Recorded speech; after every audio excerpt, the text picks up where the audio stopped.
Яко первосвятителя великого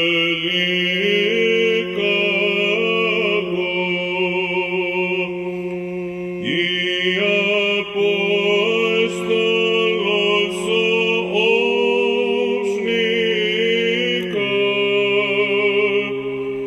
церковь прославляет я, людей Твоих преподобне,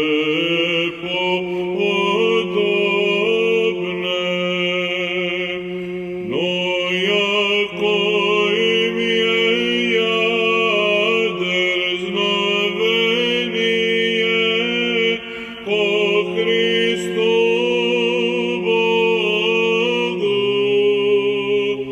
молитвами Твоими от всяких